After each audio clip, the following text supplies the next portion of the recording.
या ग्रंथामध्ये स्वामी श्री अच्युतानंद दास यांनी जगासंबंधी काही भविष्यवाणी केली. त्यात जे त्यांनी लिखाण केलेलं आहे, आतापर्यंतचं जे लिखाण झालेलं आहे, म्हणजे आतापर्यंतच्या घटनाक्रम त्यांनी लिहिलेलं आहे, ते सगळं सत्य घडलेलं आहे. याचा अर्थ पुढे जे काही लिखाण केलेलं आहे ते सत्य घडेल असं अभिप्रेत आहे. या संदर्भात वेगवेगळे संत आचार्य लोकांना सावध करत आहेत. लोक ऐकण्याच्या मनस्थितीत नाहीत. लोक हळदीमध्ये मग्न आहेत, साखरपुड्यामध्ये मग्न आहेत, सगळ्या फंक्शन मध्ये मग्न आहेत. वृंदावनचे आचार्य राजेंद्रदास देवाचार्य सांगतायत, सद्गुरु प्रेमानंद महाराज सांगतायत, सद्गुरु देवकीनंदन ठाकूरजी महाराज सांगतायत, महाराष्ट्रातही कीर्तनकार सांगतायत, पण लोक त्याच्याकडे दुर्लक्ष करत आहेत. स्वामी श्री अच्युतानंद दास यांनी जगासंबंधी भविष्यवाणी करताना लिहिलं की या देशावर मोगलांची सत्ता आली. नंतर त्यांनी लिहिले की या देशावर 10 गोरे राज्य करतील. झाले 150 वर्ष ब्रिटिशांनी राज्य केलं. त्यानंतर त्यांनी लिहिले की भारताचे पुढारी या देशाचे 3 तुकडे करतील. झाले भारत, बांगलादेश, पाकिस्तान. त्यानंतर त्यांनी असं लिहिले की या मंदिराच्या शिखराची एक शिळा, म्हणजे हे जे जगन्नाथपुरीचं मंदिर आहे ना, हा स्वर थोडा अजून कमी करा, तानपुरा स्वर थोडा कमी करा.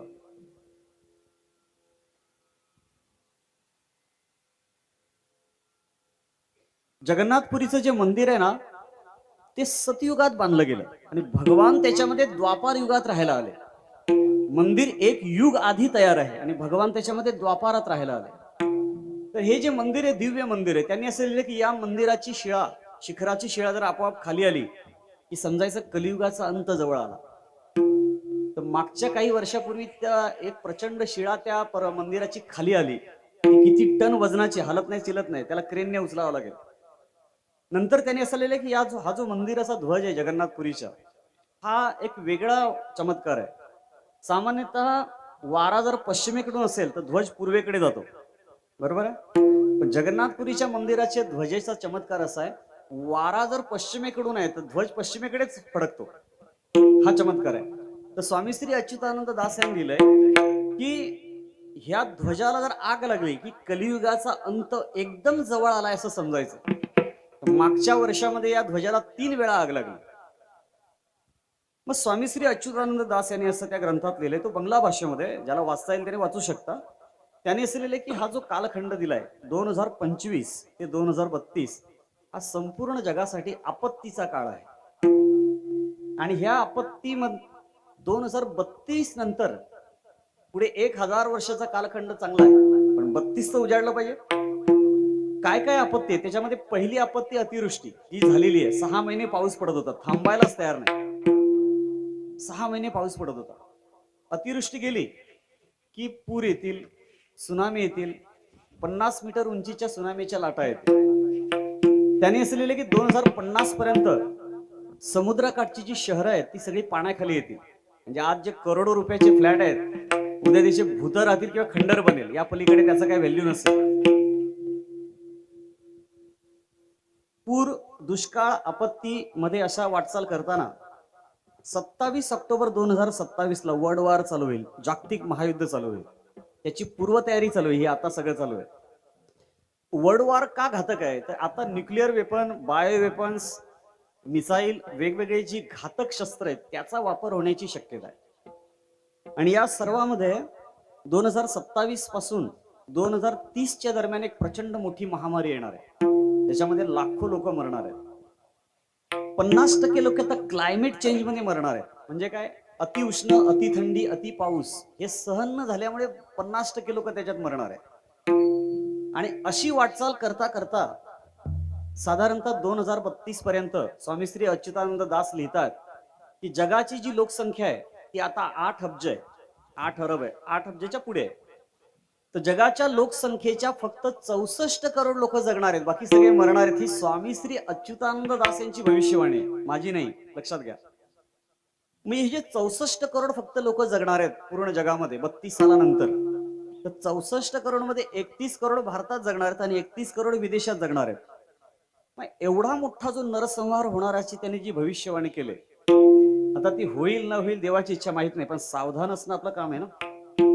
तसंच ते एक फार मोठा आपत्तीचा काळ जर समोर येऊन उभा आहे आणि आपण त्यासाठी काही आपत्ती नियोजनाची पूर्वतयारीच नाही केली तर काय होईल? काळ आपल्याला कठीण जाईल ना. यामध्ये जे आपत्ती आहे त्याच्यामध्ये पहिली आपत्ती आहे सायबर अटॅक होईल. सायबर सावधानता म्हणूनच सांगितलं जातंय की सर्वांनी आपल्या उदरनिर्वाहापुरती घरामध्ये कॅश साठवायला सुरुवात करा. Cash is gold. Online banking, digital बँकिंगवर ज्या अवलंबून राहतील त्यांच्यावर मरायची वेळ येईल अशी परिस्थिती आहे. कारण हे जे डिजिटल आहे ना, हे सायबर अटॅकच्या वेळी बंद पडेल. त्याच्यानंतर युद्ध काळामध्ये इंटरनेट बंद होईल, म्हणजे इंटरनेट बँकिंग चालणार नाहीये. त्यानंतर मिसाईल किंवा न्यूक्लिअर अटॅक झाला तर जगामध्ये जे पाण्याचे साठे आहेत ते पहिल्यांदा खराब होतील. धरणं, नद्या खराब होतील. मग पाण्याचा साठा सुरक्षित करायला सांगितलं. त्यानंतर या संपूर्ण युद्ध काळामध्ये जिथे जिथे पॉवर स्टेशन आहेत, म्हणजे वीज निर्मिती केंद्र आहेत, आपल्याजवळ डहाणूला थर्मल पॉवर आहे, तारापूरला औष्णिक ह्याचं आहे युरेनियम वीज निर्माण केंद्र आहे. तर हे जेव्हा वरून जेव्हा युद्धाचे हानी होते त्याच्यामध्ये हे पॉवर प्लांट नष्ट होतात. नव्याने पॉवर स्टेशन उभारायला काही करोडो रुपये लागतात आणि त्याला कालावधी भरपूर जाणार आहे. तर कदाचित त्या युद्धाच्या पार्श्वभूमीमध्ये मधला काळ बिना विजेची राहायची वेळ येणार आहे. आता विजेविना राहायचं म्हणजे लोकांना काय संकट आहे, पण तयारी करावी लागेल. मेणबत्त्या साठवायला सांगितलं. या सगळ्या काळामध्ये फूड क्रायसिस तयार होणार आहे. म्हणजे काय आहे, आपण आपलं देशी वाण सोडून दिलं आणि परदेशी कंपन्यांचं बियाणं वापरतो.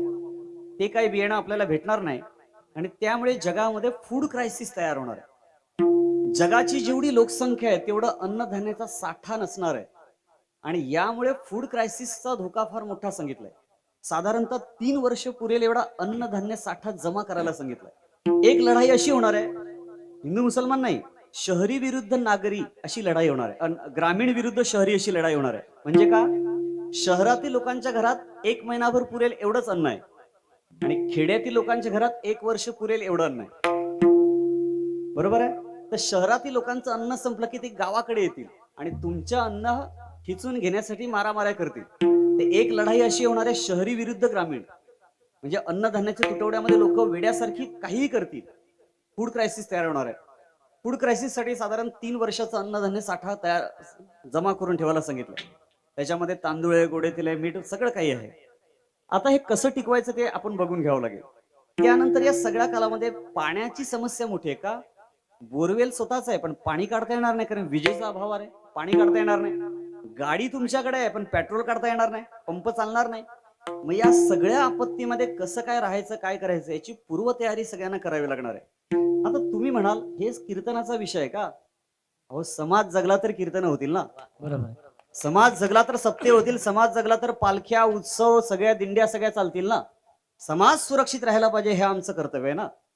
मग या सगळ्या आपत्तीच्या काळामध्ये सर्वात महत्वाचे सामाजिक संबंध आपल्याला सुधारावे लागतील. एकमेकाशी काही आपले भांडणं असतील, वादविवाद असतील ते विसरून एकमेकाशी बंधुप्रेमाचं नातं निर्माण करावं लागेल. का, आपत्तीच्या काळात कोणाचीही गरज लागू शकते. असं म्हणतात राजाला सुद्धा सुईची गरज लागते. या आपत्तीच्या काळामध्ये आपल्याला कोणाची मदत लागू शकते. आपल्याला एकमेकाला मदत करून समाज आपला सुरक्षित ठेवायचा.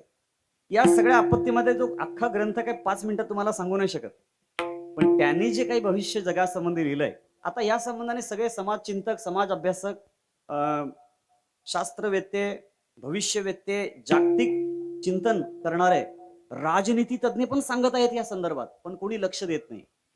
मग हा जो सगळा आपत्तीचा काळ आहे, एक तर असा आजार येणार आहे की तो नोटाच्या द्वारे पसरणार आहे. नोटाच्या द्वारे पसरल्यानंतर गव्हर्नमेंट अशी आज्ञा करेल की नोटाच जाळून टाका. मग काय करायच्या? म्हणजे वेगवेगळ्या आपत्तीची जी लक्षणं आहेत त्याच्यानंतर 50 डिग्री तापमान होणार आहे. आता तापमान किती असेल? दुपारचा वणवा कसा पेटतो बघा. 50 डिग्री तापमानामध्ये भर दुपारी या सीएनजी गाड्या चालता चालता ब्लास्ट होतील. दुपारच्या प्रहरी सीएनजी गाड्या चालवण्याचा शक्यतो टाळत जा, कारण अति तापमानात जेव्हा वाढत जाईल तेव्हा तो वायू चालता चालता गाडी ब्लास्ट होईल. म्हणजे या सगळ्यात तुम्हाला आठवते, जुन्या काळातील लोक श्रीमंत कोणाला समजायचे माहिती? कोणाला समजायचे? ज्याच्या घरामध्ये भाताचे मोठे मोठे कणगे भरले त्याला श्रीमंत समजायचे. आज लोक कोणाला श्रीमंत समजतात? ज्याच्या दारात बऱ्याच गाड्या उभ्या आहेत त्याला श्रीमंत समजतात. लोकांना हे माहित नाही त्याच्या डोक्यावर किती कर्ज आहे. तर जुन्या लोकांचा एक स्वभाव होता, ते अन्नधान्याचा साठा जास्त करायचे. 3-3 वर्ष पुरेल एवढा तांदूळ साठवून ठेवायचे. का? संकट कधी येईल सांगता येत नाही. आता लोकांना वेळेवर आणायचं आणि शिजवून खायचं ही सवय लागलेली आहे. या सवयीमुळे ती संकटात सापडतील. तर या सगळ्या संदर्भामध्ये अन्नधान्याचा साठा करायला सांगितलंय, पैसे कॅश स्वरूपात साठवायला सांगितलेत आणि खर्चावर नियंत्रण आणून पैसे जपून वापरायला सांगितले. या सगळ्या कदाचित काही लोकांना स्थलांतर करावं लागणार आहे. पाण्याच्या अभावाने वेगवेगळ्या आपत्तीमध्ये काही लोकांना स्थलांतर करून पुढे जावं लागणार आहे. तर या सगळ्या जगाचा हा जो काळ, याला युग परिवर्तनाचा काळ म्हटलंय. हा सामान्य काळ नाही, युग परिवर्तनाचा काळ आहे. एक प्रचंड डिझास्टर टाइम आहे हा. याची सुरुवात झालेली आहे. युद्ध इराणला चालू आहे. इथे भारतात 12 दिवसात काय परिस्थिती तयार झाली, आपत्ती कसं बघा. जेव्हा युद्धाचा मोठा भडका उडेल आणि अख्खं जग त्या युद्धामध्ये सामावलं जाईल, तेव्हा परिस्थिती अतिनियंत्रणाच्या बाहेर जाईल. सरकार आपल्याकडे लक्ष देऊ शकत नाही. अशा प्रकारची परिस्थिती येईल. आपल्यालाच रक्षण करायचंय. या सगळ्या आपत्तीमध्ये साधू संतांचं म्हणणं महत्वाचं असते आणि हा जो आपत्तीचा काळ येऊन ठेपलाय, याची पूर्वतयारी आपल्याला करायची. या सगळ्यामध्ये एक सामाजिक बांधिलकी सगळ्यांना जपायचे आणि काळाच्या शक्तीला ओळखून जो वागतो तो सावधान होतो आणि काळाकडे दुर्लक्ष करतो त्याच्याकडे रडायची वेळ येते. जो काळाचं महत्व जाणत नाही ना, त्याला रडायची वेळ येते आणि काळाचं महत्व जाणतो तो यशस्वी होतो.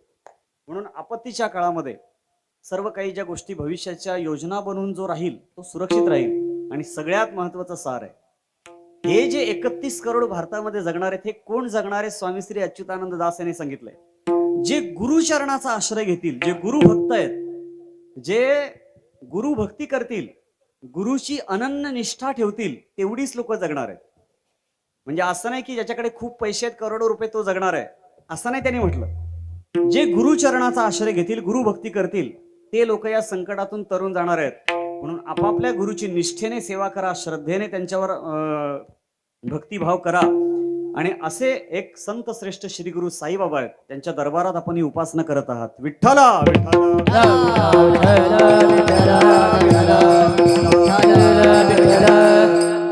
मागे सनातन प्रभात नावाच्या एका अंकामध्ये छापून आलं की आपल्या ज्या FD आहेत, ठेवी आहेत, त्या फक्त 6 महिन्यासाठी ठेवा.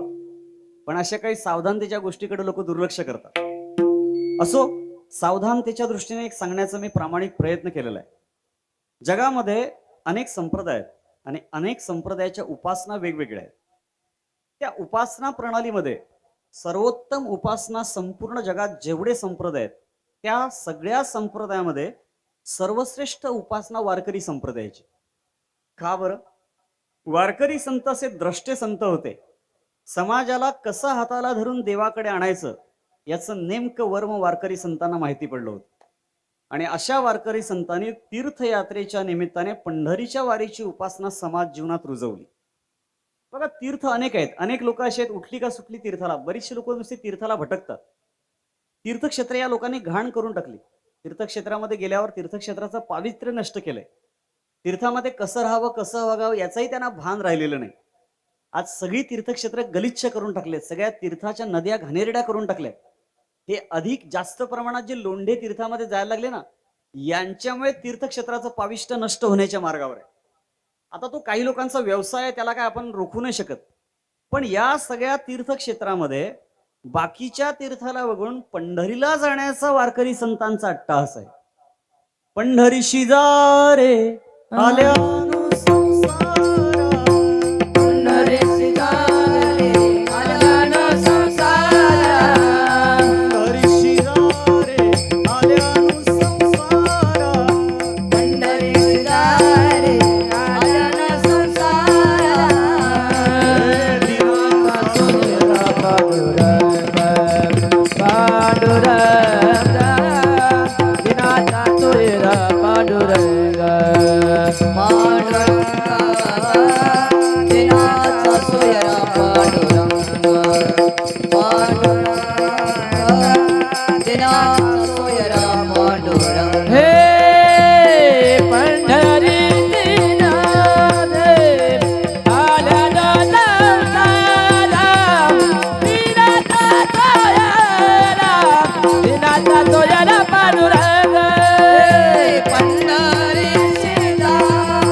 एखाद्याला अपूर्ण माहिती असली ना की तो तेवढ्याच गोष्टीच्या बडाया मारतो, अपूर्ण माहिती. तसं काही संतांचं जीवन आहे का? नाही. जर तुकोबाराय पंढरीला जाण्याचा आग्रह धरतात याचा अर्थ दुसऱ्या तीर्थाचा महिमा तुकोबारांना माहिती नाही असं होईल का? शक्यच नाही. काही तीर्थाला तुकाराम महाराज स्वतः गेले आणि काही तीर्थाला तुकोबारांनी पत्र पाठवली. काही तीर्थाला पत्र पाठवली. तुकोबाराय स्वतः म्हणतात, वाराणसी गया पाहिली द्वारका, वाराणसी गया पाहिली द्वारका, वाराणसी गया पाहिली द्वारका, वाराणसी गया पाहिली द्वारका, विनय तुका पंढरीचा, विनय तुका पंढरीचा, विनय तुका पंढरीचा. तुकोबाराय म्हणतात, काशी पाहिली, गया पाहिली, प्रयाग पाहिली, देव प्रयाग, केशव प्रयाग, रुद्र प्रयाग, अवघी उत्तर हिंदुस्थानातली तीर्थक्षेत्र पालथी घातली, सगळी केली. पण पंढरीची बरोबरी करू शकेल असं जगात तीर्थक्षेत्र मला दिसलं नाही. एखाद्या तीर्थक्षेत्राला महानता येण्यासाठी 3 गोष्टी आवश्यक असतात. त्या तीर्थामध्ये वेदबोधित दैवत असावं, पुराणाने वर्णन केलेलं तीर्थ असावं आणि संतांचं कायम वास्तव्य त्या तीर्थात असेल तेव्हा ते तीर्थक्षेत्र महान ठरते. 3 गोष्टी. तर पंढरी क्षेत्राचा महिमा अवघ्या शास्त्रांनी एकमुखाने गायला. सर्वोत्तम तीर्थक्षेत्र आणि देव, शास्त्रांनी हा भाव निवडला. जगामध्ये सर्वोत्तम तीर्थक्षेत्र पंढरपूर आहे, पंढरी आहे असं सगळी शास्त्र एकमताने सांगतात. सर्वोत्तम तीर्थक्षेत्र आणि देव, शास्त्राने हा भाव निवडला. आता सगळी शास्त्र जर पंढरीचा महिमा सांगतात तर पंढरी असं काय महत्वाचं तीर्थक्षेत्र आहे? तुम्हाला माहिती आहे, पंढरी अविनाशी तीर्थ आहे, म्हणजे ज्याचा कधी नाश होत नाही. प्रलय काळात सृष्टीचा विनाश होतो, त्याही काळात पंढरी अविनाशी तीर्थक्षेत्र आहे. का? भगवान परमात्म्याने पंढरीला सुदर्शन चक्रावर स्थापन केलेले. असे सुदर्शनावरी म्हणून अविनाशी पंढरी. किती काळापूर्वीचं क्षेत्र आहे? जेव्हा नव्हती गोदा गंगा तेव्हा होती चंद्रभागा. अनादी तीर्थक्षेत्र आहे. जगामध्ये ज्या अनादी गोष्टी आहेत ना, अनादी अंबिका भगवती, आदिशक्ती अनादी आहे, परमात्मा अनादी आहे, तसं पंढरपूर अनादी आहे, म्हणजे ज्याचा आरंभ कधी माहित नाही. स्कंद पुराणामध्ये, पद्म पुराणामध्ये पंढरी महात्म्य प्रकरण आलंय. त्यात त्यांनी पंढरीचा एवढा सुंदर महिमा गायलाय. चंद्रभागेच्या काठावर एवढे विशाल वृक्ष आहेत की सूर्याची सावली जमिनीवर पडत नाही, एवढी हिरवीगार सावली चंद्रभागेच्या दोन्ही काठावर विसावलेली आहे. हे पद्मपुराणातलं वर्णन आहे पंढरीचं. पंढरीचं वर्णन आहे. पंढरी अनादी काळाचं तीर्थक्षेत्र आहे. तुम्हाला असं वाटतं आज पंढरीला जास्त गर्दी आणि पूर्वी फार कमी गर्दी होती का? यावर्षी 2025च्या आषाढी वारीचा रेकॉर्ड ब्रेक गर्दी झाली. ड्रोन कॅमेरा सांगतोय की यावर्षी पंढरपूरला 28 लाख भाविक आले होते. रेकॉर्ड ब्रेक गर्दी. तुम्हाला असं वाटतं आज पंढरीला भरपूर लोक आहेत आणि पूर्वी काय थोडीशीच लोक यायची का? नाही मायबाप. प्राचीन काळात सुद्धा पंढरीला प्रचंड गर्दी. कसं काय? प्रमाण आहेत. पंढरीचे पहिले वारकरी भगवान शंकर आहेत, महादेव आहेत. महादेवाने कैलासावरून नंदीश्वरावर बसून पार्वतीला सोबत घेऊन पंढरीची पहिली वारी केली. जेव्हा भगवान कैलासाहून पंढरीला पहिल्यांदा वारीला आले तेव्हा पंढरीचं वर्णन किती गर्दी होती. रंभादिक नाचती उभ्या सोडून होत,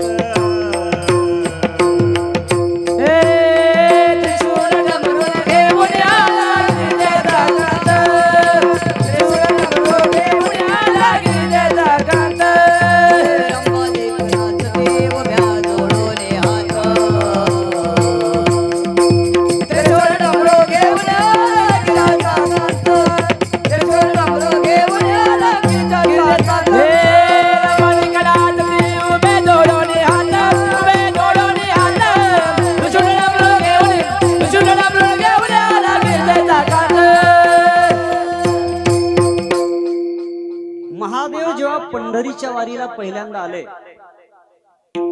त्यावेळेला पंढरीत प्रवेश करताना एवढी गर्दी होती की पार्वती आईसाहेब म्हणाल्या, मी इथेच थांबते, तुम्ही एकटेच पुढे जा. पंढरीत प्रवेश करताना एक तलाव आहे, त्या तलावाच्या इथे पार्वती आईसाहेब बसून पडल्या. एवढी गर्दी आहे. ते म्हटले तुम्ही एकटेच पुढे जा. तिथे एक देवीचं मंदिर आहे. ती पार्वती कैलासाहून आलेली आहे पंढरपुरात. आता शंकर नंदीश्वर पुढे चालले. महाद्वाराच्या समोर एवढी गर्दी होती, रेटारेटी होती की नंदी भगवान म्हणाले शंकराला, महादेव तुम्ही पुढे जा, मी इथेच थांबतो या मारुतीपाशी. पंढरपुरामध्ये 2 नंदी आहेत, जगातले आश्चर्यकारक नंदी आहेत. काय नंदीचं वैशिष्ट्य आहे? पंढरपुरातला एक नंदी महाद्वाराच्या समोर डाव्या बाजूला 11 रुद्र मारुती मंदिर आहे. कधी पाहिलंय का? तुम्ही फक्त ते लाडचे पेढे बघता, बस, बाकी काय बघत नाही. पेढे कुरमुऱ्याला घेतल्या का त्याच आनंदात राहतात. एकाला विचारलं महाद्वार कशासाठी आहे, तो बोलतो फोटो काढायला, सेल्फी काढायला, याच्यासाठी महाद्वार आहे. बस, महाद्वारात फोटो काढल्याशिवाय लोकांना कळेल कशा काय पंढरपूरला आलोय आम्ही. आम्हाला पब्लिसिटी जास्त आवडते, भक्ती कमी आवडते. तर महाद्वाराच्या समोर डाव्या बाजूला 11 रुद्र मारुती आहे. कधी मारुतीच्या मंदिरासमोर नंदी नसतो. पण जगातलं आश्चर्य आहे, पंढरपुरात या 11 रुद्र मारुतीच्या पुढे नंदी आहे. हा नंदी शंकरासोबत कैलासाहून आलेला नंदी आहे. दुसरा एक नंदी आहे पुंडलिकरायाच्या दारात. काय वैशिष्ट्य आहे नंदीचं? त्या नंदीची मान अशी मागे मागे वाकलेली, मागे बघतोय तो नंदी. काय झालं, इंद्राला शाप झाला होता आणि तो शाप जाण्यासाठी चंद्रभागेच्या वाळवंटात इंद्राने तप केलं. आता शाप गेला कसं काय कळायचं? तर नारदांना विचारलं. नारद म्हणाले पुंडलिकरायाच्या दारात जो नंदी आहे त्याच्या पुढे चारा कडबा टाक, त्याच्या मागे चारा आणि कडबा टाक. जर त्या नंदीने मागे वळून त्या कडब्याकडे पाहिलं, समजा त्या तुझा शाप गेला. इंद्राने त्या नंदीच्या मागे तो चारा कडबा टाकला, त्या नंदीने अशी मागे मान फिरून बघितलं आणि इंद्राला कळालं की माझा शाप गेला. आजपर्यंत त्या नंदीची मान मागे वाकलेली तशीच आहे. हा एक नंदी आश्चर्यकारक आहे. म्हणजे पंढरपुरात पूर्वी गर्दी नव्हती ना, आज गर्दी, असं काही नाही. आणि लाखो लोक आले तर व्यवस्थापन एवढं सुंदर आहे, कुठलाही कशाही प्रकारचा त्रास दगदग कोणालाही होत नाही. ही सगळ्या वारकऱ्यांचा स्वयंशिस्तीचा एक जगाला अनुभव आहे. 100 लोक जमवायचे असेल ना तरी विचार करावा लागतो कोणी कोणाला त्रास होऊ नये. 28 लाख लोक एका तीर्थक्षेत्रात गुण्या गोविंदाने एकत्र येतात, वारी करता जातात. एक स्वयंशिस्तीचा अनुभव आहे ना मायबाप. पंढरी ही एक भक्तीची फार मोठी बाजारपेठ आहे. पंढरीमध्ये भक्तीचं उभं पीक येते आणि हे उभं पीक कापण्यासाठी, जसं आपल्याकडे पीक येतं, पावसाळ्यात पेरणी होते आणि कार्तिक महिन्यात दिवाळीनंतर कापणी होते, तसं पंढरीमध्ये भक्तीचं उभं पीक येतं. हे भक्तीचं उभं पीक लुटण्यासाठी आषाढी आणि कार्तिकीला वारकरी पंढरीत येतात आणि जणू काय पंढरीला अशा प्रकारे या भक्तीचं उभं पीक लुटण्यासाठी येतात. वेढारे वेढारे पंढरी, वेढारे वेढारे पंढरी, वेढारे पंढरी, पंढरी वेढारे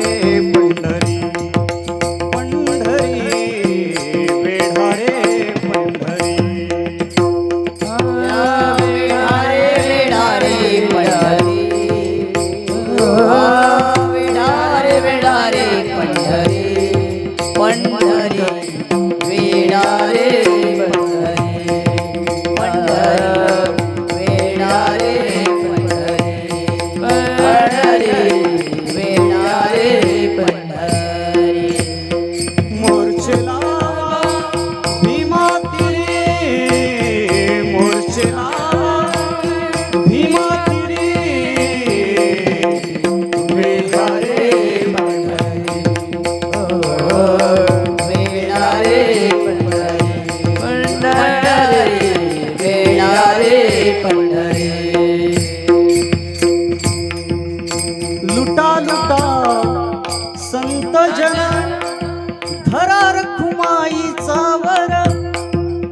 पंढरीमध्ये भक्तीचं उभं पीक येतं आणि सगळे वारकरी भक्तीचं उभं पीक घ्यायला येतात. जगामध्ये अनेक तीर्थक्षेत्र आहेत पण पंढरीची बरोबरी करणारं तीर्थक्षेत्र नाही. वारकरी संप्रदायावर सर्वात मोठे उपकार जर असतील तर ते पुंडलिकरायाचे आणि रुक्मिणी आई साहेबांचे. यांच्यामुळे आपल्याला परमात्मा प्राप्त झाला. अन्य भक्तांसाठी भगवान आले, प्रल्हादासाठी आले, ध्रुवबाळासाठी, पण दर्शन देऊन निघून गेले. पण 28 युगापासून एकाच जागेवर उभं करून अख्ख्या जगाच्या उद्धाराची काळजी करणारे एकमेव संत आहेत पुंडलिकराय. 28 युगापासून. आता इथे कीर्तन झालं, एखाद्या माणसाला सांगा इथे 2 तास विणा घे, तो म्हणेल हे काम धंदा आहेत का मला? लोक देवाच्या दारात 2 तास विणा घेऊन उभं राहायला तयार नाहीयेत. विणेकरी शोधता शोधता मारामारी येते. सगळ्या सप्त्यांमध्ये सगळ्यात मोठी समस्या विणेकरी कुठून आणायचे. 2 तासाचा विणा घेऊन उभं राहायला लोक भेटत नाही. जो भगवान 28 युगापासून उभा आहे त्याला उभं करण्याचं सामर्थ्य पुंडलिकरायाचं किती मोठं असेल. म्हणून संतांनी पुंडलिकरायाची प्रशंसा केली वेगळ्या शब्दात. ते म्हणतात, कारे पुंड्या मातलासी उभे केले विठ्ठलासी. अरे काय पुंडलिकरायाचं सामर्थ्य आहे. या ब्रह्मांडाचा धनी त्याला 28 युग एका जागेवर उभं करायचं काय साधारण सामर्थ्य पुंडलिकरायाचं. निर्णव ब्रह्म मार्ग चुकले उघडे पंढरपुराले उभे केले विटेवरी. पुंडलिकरायाचा मोठा महिमा आहे. युगे झाली 28 उभा पुंडलिका पाठीस. भाविकासाठी उभा विठू कैवल्याचा गाभा. 28 युगापासून पांडुरंगाला एका जागेवर उभे करून जगाच्या उद्धाराची काळजी घेतायत. नामदेवराय आरतीच्या चरणात म्हणतात, युगे 28 विटेवरी उभा मांगी रखुमाई दिसे दिव्य शोभा. पुंडलिकाचे भेटी परब्रह्माने गा चरणी वाहिरे माहुदरी जगा. जय देव जय पांडुरंगा हरिमाई वंदा आईच्या वल्लभा पावे शिवलगा. जय देव. नामदेवरायाने आरतीचे 4 चरण लिहिले. लोकांना काय घाई असते काय माहिती. तुळशी हार गळा आणि लगेच आषाढी कार्तिकी. 2 चरण गाळून कुठे जाणारा तुम्ही. निवृत्ती महाराज वक्ते म्हणायचे, तुम्ही जर असं बोलायला लागले तर पुढची पिढीला आवडेल 2च चरणाची आरती. नामदेवरायांनी 4 चरण काय उगाच लिहिले का. आपल्या लोकांना काय बरं, पुढचा कार्यक्रम जेवणाचाच असतो. जेवण कुठे पळून चाललंय. 2-3 मिनिटाने काय फरक पडणार आहे. पण आरती अशी घाईने करतात जसं काय जेवण पळून चाललंय. 4 चरणच आरतीचे. शॉर्टकट नाही मारायचा. शॉर्टकट हा नेहमी घातक आहे सगळ्या क्षेत्रात. सगळ्या क्षेत्रामध्ये जीवनामध्ये ज्याच्या शॉर्टकट आहे याचा अर्थ तो खड्ड्यात पडणारच आहे. तर या रीतीने पंढरी क्षेत्राचा महिमा मोठा आहे. बघा, तीर्थ तर अनेक आहेत पण पंढरीचा महिमा फार मोठा आहे. एखाद्याला आषाढी वारीच्या गर्दीमध्ये